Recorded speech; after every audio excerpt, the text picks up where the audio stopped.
These are the albums that provided a heavy metal soundtrack in 1990. Alice in Chains' debut album Facelift was the first blockbuster grunge album, the first grunge album to leave an impression on the charts thanks to the success of the unexpected hit single Man in the Box. It was also one of the most influential. Its steely riffs and haunting harmonies were imitated but never bettered, capturing the spirit of a changing age and paving the way for albums like Nevermind, 10 and Bad Motorfinger. Death's third album was a courageous endeavour that marked a period of transition from their adolescent rawness into technical proficiency, a progression largely influenced by the recruitment of seminal shredder James Murphy. Along with the stylistic evolution, spiritual healing also brought a change in main man Chuck Schuldin's lyrical ideas from gore into the more humanist and religious themes, a valiant artistic exploration which would find itself redefined in further albums later on. Glenn Benton. While other death metal bands merely talked about evil, the Deicide frontman really threw himself into it, even branding his own forehead with an inverted cross. Deicide's debut album sounded exactly how an album made by an actual maniac should sound, complex but vicious. Progenitors of the now infamous buzzsaw sound that sets the Swedes apart from the Americans in the early 90s, Entombed had catchier riffs, a penchant for horror schlock, and an underlying punkiness that made their debut album vastly sharper and more memorable than most. Not just brutal and dark, Left Hand Path was full of generally great tunes.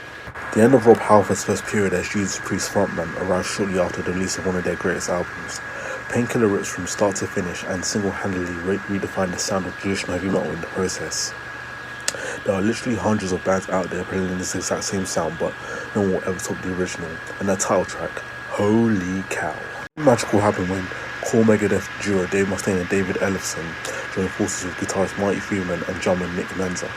Rust in Peace is one of those albums, a masterpiece with no obvious flaws, not an ounce of filler or flab, and some of the most obscenely thrilling moments in all of recorded metal history. Holy War's The Punishment Due, Hangar 18 and Tornado Souls may be the obvious highlights, but the entire record still leaps from the speakers 26 years later.